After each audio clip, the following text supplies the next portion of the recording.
Mata ialah salah satu organ terpenting untuk setiap manusia. Mulai dari mata, kita bisa melihat keindahan panorama dunia. Untuk itu, jangan lupa agar selalu menjaga kesehatan mata Anda ya pemirsa. Bagaimana caranya? Salah satunya ialah mengonsumsi makanan yang bisa menjaga kesehatan mata kita. Berikut ini, simak informasi makanan yang bisa menjaga kesehatan mata manusia. Pertama, konsumsi ikan. Ikan mengandung asam lemak omega 3 yang ternyata baik untuk kesehatan mata. Selain itu, nutrisi dalam ikan berperan bisa meningkatkan fungsi penglihatan dan kesehatan retina mata kita. Untuk itu, jangan ragu memilih ikan dalam hidangan makanan sehari-hari Anda ya. Pilihlah ikan jenis tuna ataupun tongkol yang bisa Anda temukan dengan mudah untuk sajian menu makanan Anda. Lalu sayuran hijau. Sayuran hijau mengandung banyak vitamin yang dibutuhkan oleh tubuh. Begitupun untuk organ mata kita. Sebab sayuran hijau terdapat kandungan lutein dan antioksidan yang bisa diandalkan untuk mencegah gangguan pada penglihatan. Pilihlah jenis sayuran hijau seperti bayam, brokoli, ataupun sawi. Sebab terdapat vitamin C dan juga E dalam sayuran tersebut. Kemudian ada telur. Kuning telur terdapat nutrisi zinc, lutein, dan zeaxanthin yang bisa mengandung risiko penurunan daya penglihatan karena bertambahnya usia kita. Selain itu, telur juga terdapat sumber vitamin A yang bisa membantu fungsi retina mata untuk adaptasi dengan cahaya terang ataupun cahaya gelap. Kemudian yang terakhir, jangan lupa untuk mengonsumsi buah ya. Buah juga bisa menyehatkan mata kita loh pemirsa. Konsumsilah buah seperti stroberi ataupun jeruk, karena keduanya tinggi kandungan vitamin C. Dengan begitu kita bisa menghindari Anda dari katarak mata. Nah, itu tadi makanan-makanan yang bisa membantu menjaga kesehatan mata. Ingat tadi ada antioksidan dalam buah-buah, terutama buah stroberi ya. Tadi Dr. Herla sudah menyeraskan bahwa salah satu penyebab terjadinya katarak juga adalah terjadinya oksidasi radikal bebas yang tinggi. Makanya kalau itu makan buah-buahan yang tinggi antioksidan bisa membantu menjaga kesehatan mata. Tapi Intan, tadi ada pertanyaan yang masih ada aku jawab sama Dr. Helda. Apa iya, masih banyak banget fakta dan mitos yang beredar nih dokter. Kalau tadi kan tentang gaya hidup dan merokok. Ini juga mungkin dengan gaya hidup juga ya penyebabnya. Ini banyak sekali orang-orang dengan diabetes. Ini katanya orang dengan diabetes tinggi ini beresiko tinggi juga untuk mengalami katarak. Ini fakta atau mitos dokter? Fakta. Fakta. Jadi kalau diabetes itu kan dia ada peningkatan kadar gula darah di badan kita, nggak cuma di darah, tapi dia di bagian lensa mata juga dia mengalami peningkatan kadar gula darah. Itu kayak berbagai mekanisme banyak sih sebenarnya, cuman mungkin ada kayak teori osmotik yang membuat dia menarik cairan ke situ sehingga terjadi penggembungan lensa, terjadi gangguan dari membran lensanya dan terjadi denaturasi protein. Protein lensa tadinya bening gitu, bikin bening dia jadi berubah, akhirnya terjadilah katarak itu. Berarti ini segala makanan-makanan manis itu kalau berlebihan bisa merusak mata juga dokter ternyata. Nggak cuma mata ya sebenarnya ya. Iya, sebenarnya seluruh tubuh ya. Seluruh tubuh kan ini sebelah saya juga nih. Ujung rambut sampai ujung kaki Dr. Helda ya, bisa mana aja. Tapi kali ini karena lagi bahas mata, jadi mata yang kita bahas barusan. Oke. Ternyata masih banyak banget gitu ya penyebab katarak, nggak cuma usia doang ya dokter ya, tadi gaya hidup, terus diabetes, terus apa lagi dokter Vito? Nah, ini katanya hipertensi dapat menyebabkan katarak. Ini pertanyaan sejuta umat ini. Ini fakta atau mitos? Fakta. Fakta juga. Jadi hipertensi kan dia terjadi ya tekanan darahnya naik turun tidak stabil ya. Kemudian suplai makanan yang membawa ke lensa mata juga mengalami penurunan. Ada dia akhirnya proses metabolisme lensanya juga terganggu, proses oksidatif lensanya juga terganggu, akhirnya muncullah itu kekeruhan di lensa yang namanya katarak. Jadi fakta ya, memang hipertensi adalah satu penyakit sistemik juga, mirip dengan diabetes atau penyakit gula, dia bisa mempengaruhi juga pembuluh darah. Dan ingat di bola mata itu juga banyak pembuluh darahnya, sehingga kalau terjadi peradangan secara umum, nah tentu saja mempercepat terjadinya katarak. Jadi agak mirip ya itu mekanismenya antara hipertensi sama diabetes mellitus. Jadi harus kita jaga benar-benar sih ya dok ya. Nah dokter, ini tapi kalau orang sudah terlanjur katarak, ini penanganannya seperti apa dokter? Oke. Moga-moga kita nggak katarak yang lebih parah ya. Nah, itu dia. Orang takut banget kalau katanya operasi. Nah, apakah benar kalau selalu harus operasi? Ini ada gambar nih. Ini Wow. gambar ini tentang operasi katarak ya. Jadi kita pertamanya kita akan kita bikin sayatan, kita akan berikan cairan untuk mengisi sudut bola mata bagian depan, kita buka kantong depan lensanya. Nah, katarak itu kita ambil lensanya, inti lensanya kita sedot. Jadi kita pecah-pecah pakai yang namanya alat vekoemulsifikasi gitu. Jadi nanti setelah itunya bersih, kita akan masukkan lensa tanam menggantikan lensa kataraknya yang lama gitu. Proses ini insya Allah relatif aman, Dok. Ya. Ya, jadi katarak itu kita, kalau saya selalu bilang dengan pasien, kita ganti bola lampunya.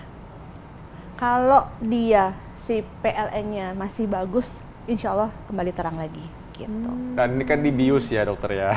Jadi bukan lagi sakit kan, kalau mungkin karena orang tuh kebayang kayak keculek aja sakit gitu ya. Gimana kalau disayat gitu kayak gitu ya? Kalau katarak itu kan kita memang menggunakan bius lokal. Jadi nggak ada suntikan, nggak ada apapun, kita berikan tetesan topikal. Nah, insya Allah dia tidak merasa sakit, cuman memang wajar karena kita kan menggunakan banyak cairan. Tadi mungkin di gambarnya kan ada tuh kita kasih cairan, jadi rasanya mata seperti kena air dingin gitu ya. Terus udah gitu mungkin rasanya kayak sedikit tertekan karena banyak cairan yang flow-nya berputar terus di bola mata. Tapi untuk penglihatannya nanti insya Allah akan kembali baik gitu. Oh, jadi ini akan benar-benar terang lagi, jernih lagi seperti sebelum katarak itu, dokter? Selama saraf matanya masih bagus. Oh, tapi bisa kambuh lagi nggak, Dok? Enggak. Oh, nggak bisa ya? Jadi kalau katarak itu kan dia kekeruhan di lensa mata. Nah, lensanya tadi kan sudah mengalami kekeruhan, sudah diambil nih, udah dibuang, udah diganti sama lensa tanam yang baru. Itu nggak akan terjadi katarak lagi. Cuman ada beberapa kasus terjadi yang namanya orang bilang katarak sekunder. Sebenarnya itu bukan katarak. Jadi kan tadi kalau di gambar itu kan kantong depannya dibuka, tapi kan dia ada kantong tempat taruh lensanya. Nah, kantong belakangnya ini biasanya dia yang akan mengalami sedikit pengeruhan. Itu karena proses perbaikan jaringan. Nah, itu yang namanya orang bilang katarak sekunder. Kalau dalam dunia kedokteran kita bilangnya PCO, jadi posterior capsule opacification. Nah, ini mungkin ada gambarnya. Dia di sisi belakang dari kantong lensanya itu dia mengalami pengeruhan. Itu namanya katarak sekunder. Tapi tidak akan dioperasi lagi kalau terjadi seperti ini. Ini hanya dilakukan tindakan laser dan di poliklinik. Oh, gitu. Jadi ada tindakan lainnya untuk yang lebih ringan ya, dokter? Ya, betul. Oke. Nah, ini banyak banget pertanyaan di kepala aku ya. Apalagi nih Dokter Vita ada fakta mitos lagi kayaknya banyak ya. Nah, ini agak-agak receh, tapi ini banyak yang tanya nih, katanya kalau misalkan sering kucek-kucek mata nanti bikin katarak. Ini fakta atau mitos? Kucek-kucek mata. Kalau ucek-ucek mata ya, Iya. mitos lah kalau ucek-ucek mata ya. Tapi tergantung ya. Kalau ngucek matanya misalnya kenceng banget sampai mengalami trauma di matanya, ya bisa aja. Misalnya kecolok sesuatu gitu bisa. Tapi kalau kayak kucek-kucek standar kita bangun tidur, kita ngantuk, kita kucek-kucek, enggak sih. Enggak ya, enggak sempat. Ya, jadi kalau misalkan maksudnya kan sering-sering maksudnya. Kalau sering-sering itu bikin katarak juga Enggak. Gitu. Mitos Ya, ya Mitos, oke. mitos. Jadi ingat justru sebenarnya yang penting tadi malah hipertensi, merokok, diabetes tuh malah yang hati-hati sebenarnya kan. Apalagi itu juga bisa menyebabkan kerusakan di area mata yang lain, retina. Tadi sempat disebut juga Dr. Helda sebenarnya ya. Betul.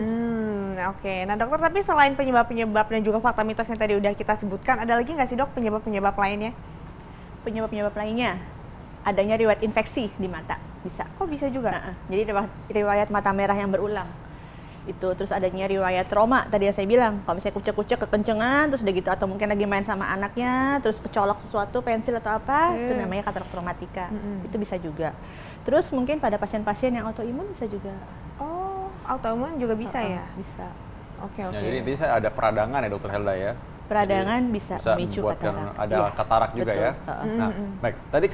Tadi kan Dr. Helda sudah menjelaskan sekarang operasi atau pembedahan pada katarak itu sebenarnya tidak sulit sekali karena sekarang udah banyak teknologi dan dokter sudah paling ahli ya sekarang ya. Dr. Helda juga tentu sering sekali mengerjakan katarak. Nah, tapi kalau banyak orang yang bilang, gimana sih kalau tanpa bedah itu gimana caranya supaya katarak ini bisa sembuh? Apakah memang benar bisa? Kalau kataraknya sudah tebal tidak bisa. Nggak bisa. Tergantung derajat katarak. Jadi tadi saya bilang kalau katarak itu akan lumrah terjadi pada saat usia bertambah, ya, terutama lansia ke atas gitu. Cuman derajatnya bagaimana? Kalau derajatnya masih cukup ringan, katarak ini masih kita bisa bantu penglihatan dengan kacamata. Tapi kalau dengan penglihatannya kita bantu kacamata, penglihatan tidak bisa 6/6, tidak bisa maksimal, terus kemudian kita pemeriksaan di slit lamp itu dia sudah cukup tebal, makanya harus operasi. Tidak ada cara lain. Kalau ada cara lain tuh bohong. Nah, gitu ya. Makanya mesti hati-hati juga Hoax, informasinya hati-hati. harus Hoax, benar ya. ya. Ya. Oke, nah dokter ini kan artinya katarak ini menjadi sesuatu momok yang mungkin dianggap orang-orang ini menakutkan ya. Tapi gimana nih dok caranya untuk kita bisa mencegah katarak sejak usia muda nanti? Oke, kalau mencegah pasti kita harus rutin kontrol ke dokter ya, even itu mungkin MCU atau mungkin dokter mata. Terus kemudian karena tadi ada berbagai faktor risiko, kita hindari paparan sinar matahari secara langsung. Kalau bisa jangan merokok. Terus kemudian untuk diabetes, hipertensi, bikin baik itu semua sistemik badan gitu kan. Kolesterol mungkin juga bisa membuat hipertensi juga ya dok ya. Jadi bikin bagus juga. Kalau untuk riwayat infeksi, terutama pada ibu-ibu yang sedang hamil, nah ini juga harus diwaspadai karena adanya katarak kongenital. Katarak kongenital itu biasanya muncul karena ada infeksi pada saat ibu sedang hamil. Gitu. Maksudnya infeksi? Infeksi di badan. Oh di badan? Di badan ibunya.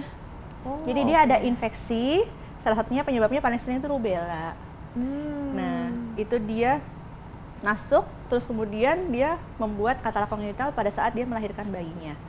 Ada yang namanya TORCH, tokso, rubella, cytomegalovirus, herpes, itu ya harus diwaspadai juga pada ibu-ibu hamil. Makanya mungkin untuk ibu-ibu yang hamil juga harus yang pemeriksaan rutin itu untuk mencegah terjadinya katarak kongenital salah satunya. Nah, itu persiapan screening untuk ibu hamil tadi bisa periksa TORCH ya, nanti bisa periksa di laboratorium, kalau periksa di dokter juga untuk minta advice periksa apa aja. Jadi kalau persiapan hamil itu bukan cuma periksa persiapan untuk ngidam-ngidamnya aja, itu juga mesti diperiksa juga ya supaya mencegah adanya katarak kongenital. Baik Dokter Helda, terima kasih banyak. Sama-sama. Nah, ini tadi Terima Dokter Helda kasih, sebuah dokter. pesan jelas Intan ya bahwa kita harus juga menjaga risikonya hipertensi, diabetes. Gimana caranya? Ya hidup sehat. Ya ini makanya kita sampaikan setiap hari kan. Iya betul sekali Dokter Vito. Tapi Dokter Vito suka nggak sih kalau makan makanan yang rasanya tuh gurih gitu? Suka nggak? Oh makan iya makanan benar-benar. gurih? Kita mau bahas kaldu ya di sini ya. Iya, Oke, suka kalau kan gitu. pasti? Iya, senang banget dong kalau gitu. Oke, bisa jangan kemana-mana. Kita setelah ini akan bahas banyak info dan tips penyakit lainnya dan juga mengenai kaldu. Sampai ketemu lagi setelah ini di Hidup Sehat.